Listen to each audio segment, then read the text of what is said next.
Welcome back to my channel, guys. It's time for another anime first impression video.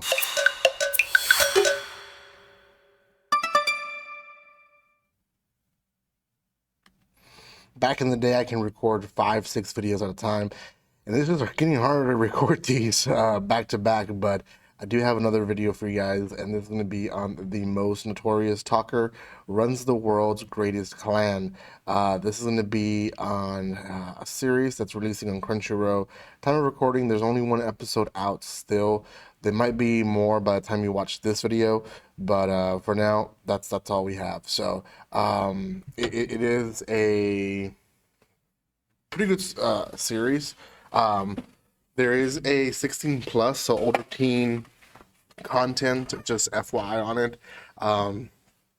From what I saw, it's I mean, I guess maybe in the future there might be fan service, but there wasn't really fan service. It's more on the action and maybe some gore, but not really like over the top gore. It's just like what you expect from an adventure series. So not really sure why it says older teen as the rating, but that's what it says.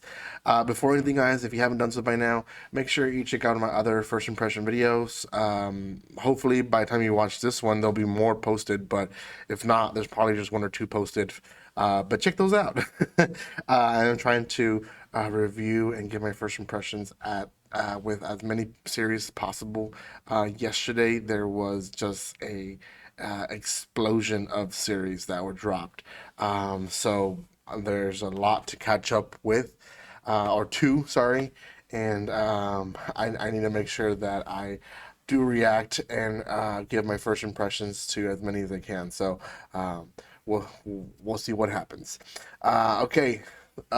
Subscribe, comment, and share. I don't know if I said that already, but yeah, do that. Okay, so the most notorious talker runs the world's greatest clan. It starts with the story of a seeker, and the seeker essentially is an adventurer in these series. That's their special name, and he is known as the Seeker over Death, and he is protecting his village from these huge oversized demons, and he's going into battle, and basically he's asking his family and servants to stay behind while he goes and fights. And his grandson Noel tries to stop him, and he's like, no, like, this is my duty, like, you need to stay here, protect the rest. He's a little boy, he's not really saying it in all honesty, but he's saying it just because if he does die, he's gonna inherit basically the house and all its belongings, and yeah, he does die in this battle, and Noel basically puts it in him to become the greatest seeker, even more better than his grandfather in the world. And we get a time jump after this intro. We get a time jump, and he is now the well, no, he's not the leader, but he is in a clan or a group of people that essentially are trying to get and develop a clan. So we see them in battle first, and essentially Noel has this power that we eventually understand it as we see them fight, and his power is called a talker. Now, a talker in this world is seen as one of the weakest class that you can have as an adventurer or as a seeker, and he uses his underrated abilities to essentially, like, he uses them in a smart way, in a strategic way, to end up using the abilities and powers of the adventurers he's with in the group to get them to shine and do better. And we see the difference because he is captured at one point, and everyone, because he's not talking, he's not giving commands, stuff like that. Everyone's kind of scattered and not knowing what to do. It almost reminded me of those adventure games that you play where you have like 5 or 6 adventurers, and you can have them all in S class or A class and fighting the most simplest you know, um, demon lording your game. But if you as a person are not controlling them and telling them use your special power here and heal them and make a blockage here, if you're not commanding them, they can easily be destroyed. And this is kind of what it reminded me. Like there's a bunch of adventurers he's with who are very strong. They just don't have guidance. They don't have a strategy, and he essentially is the strategy. He's the one that commands them to where they need to be. So, um, we later find out that basically they're all in it for the money. They kind of have like this a moment of like 5 or 6 minutes in the episode of them kind of speaking their guts out of how they all have their ambitions and how he himself is very quiet, very reserved. He's very much like, he is very weary of people, but he's opening it up to this group, and they're happy because, they've been looking for people and they've struggled, and they themselves as well. It's very warming to just see them create this bonding time and just realizing that they kind of all were in the same boat, and now that they're together as a unit, they're better than when they were alone.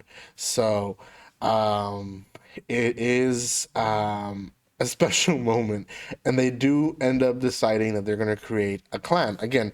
The whole name on this series is that he is going to be the one that runs the world's greatest clan, right? So that's his goal at the end of the day. So he wants a clan because the clan decides missions, and they get better missions, which means better pay. So he decides that he wants to create the clan. They need, I think, like 10,000 or 12,000, something like that, like a crazy amount of money to give to the organization that's already placed for them to be able to create the clan. And he decides to put a great portion of his money in order for this clan to be created. Well, the episode ends with the knucklehead. There's one character who stands out amongst them all, who kind of always is belittling and like talking down to Noel. He ends up being the most honest and not bad character of them all. He goes to Noel and lets him know that essentially everyone else in the clan, which is like I think two other characters, took the money and ran with it. They stole from them. And that in a nutshell is the first episode. I like the twist at the end, to be honest. Because it just shows what a crappy world adventuring would be, and it really is. Like, you're gonna have people like that. They're gonna use you, abuse you, and then like grow with you and have these touching moments, and it's all because they want to like take your money and screw you over, which is like what the heck. But at the same time, it's like, yeah, that's really would how life would be if that's how it is, which explains why he was very defensive, very weary about people, and he should have not left his guard down. So we'll see what happens in episode two. I'm excited for this one, to be honest. It looks like one that I would want to react to. Unfortunately, I believe it releases on the weekend, so it'll be hard for me to react to it. So it is what it is. So if it is dubbed, I will be watching it, and if not, I'll be watching it as I can subbed. So go check it out. It is on Crunchyroll. Time of recording, one episode, but again, by the time this episode releases, there might be two. So go check them out. Thank you again for your love and support, guys. And like always, don't be strangers. See you guys.